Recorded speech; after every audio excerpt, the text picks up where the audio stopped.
How many grams of carbohydrate can an athlete sustain and still remain in ketosis?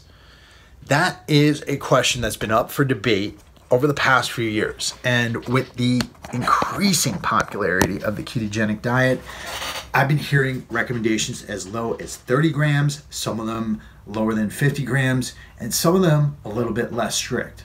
And so what I want to do today is I want to take you through a study that is one that I refer to quite often, and that's the metabolic characteristics of keto-adapted ultra-endurance runners, to answer the question about how many grams of carbohydrates I believe that an athlete can sustain and still remain in ketosis and oxidize fat efficiently. So the first thing about this study to remember is that it's one of the most important studies for athletes done as far as keto research goes. And the reason why it's extremely important is because it's really the first live human subjects test that demonstrates the benefits of fat adaptation for athletes. So when we look at this study, we know that 2 groups of athletes were brought up to the University of Connecticut. 10 athletes were told to eat a low-carb, high-fat diet. 10 athletes were told to eat a high-carb, low-fat diet. So after habitually doing those diets for 20 months, they brought those athletes in and they brought them into the lab and they had them do a VO2 max test followed by a 3-hour run at 64% of VO2 max. So during this trial, and I've gone through this study over and over again, they found a few interesting things. Number one, they found that during the VO2 max test, the low-carb athletes were oxidizing fat at about 2 times the rate of the high-carb athletes.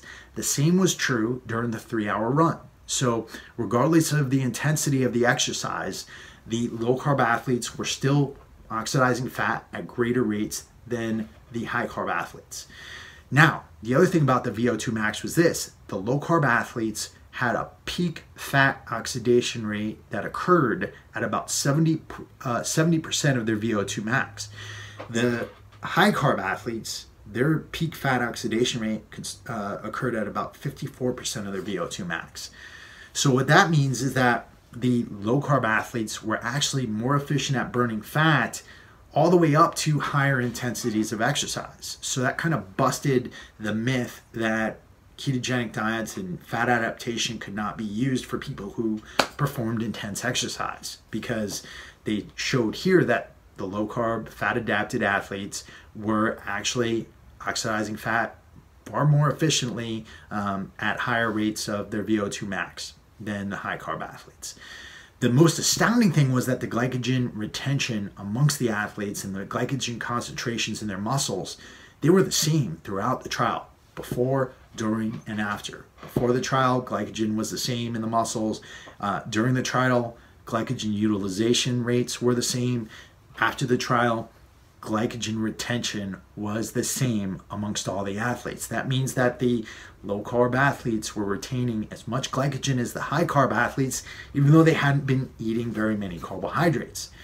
So, what's my point here as far as athletes being able to consume carbohydrates? Well, when you look at the actual diets these athletes were consuming, the low-carb athletes were actually consuming about 19% protein, about 225 grams of fat, and about 82 grams of carbohydrate per day. Their body weights were averaged at about 152 pounds. So in this study, Dr. Jeff Volek, the guy who wrote the book on low-carb dieting, actually had his athletes on average exceeding that 50 gram of carbohydrate per day threshold that you often hear about. And so my point is this: these very low recommendations of carbohydrate for athletes, they're pretty useless in a lot of different cases. Athletes could potentially oxidize fat very efficiently at upwards of 100 grams of carbs per day. Now, Dr. Jeff Volek and Stephen Finney, in their book, The Art and Science of Low Carbohydrate Performance, address this in a single sentence. They say generally you want to target your carbohydrates to be less than 50 grams per day, but some athletes will be able to remain in ketosis on as little as 30 grams per day or as much as 100 grams per day. And I believe that's on page 47. I'm not sure. I'll check it out and I'll put it in the show notes if I'm wrong.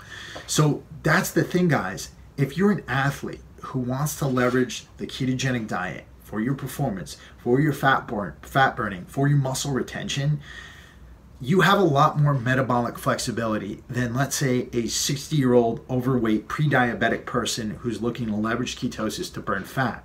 You also have way more metabolic flexibility than somebody who's doing the ketogenic diet for therapeutic purposes. My advice to you is this: when you're starting out, go with those low recommendations during the first 7 to 10 days while you're trying to adapt into ketosis. But then try to push that threshold. What do? I personally eat a serving of starchy carbs later on in the day, and I'm eating vegetables throughout the day, okay? And I will have my carbohydrates, they'll range in between 50 and 100 grams every single day. Generally, on my higher carb days, when I'm getting closer to 100 grams, that means that I've done a good amount of physical activity. So again, I know there's a lot of people who want to try this diet out. I know there's a lot of people who are curious about the benefits of the ketogenic diet. But my fear is that you're being scared off by a bunch of people who really haven't done their homework, who really haven't actually looked at the live human subjects trials, who really have just gotten all their knowledge about the ketogenic diet from a cursory reading of a couple of books and maybe some social media posts. And that's all I got for you today. I'll post that study in the show notes, in the description below, and on the show notes on my website. If you want to learn more about how you can leverage the ketogenic diet for your purposes, leverage fat adaptation for your purposes, sign up for my free course at www.startketoright.com.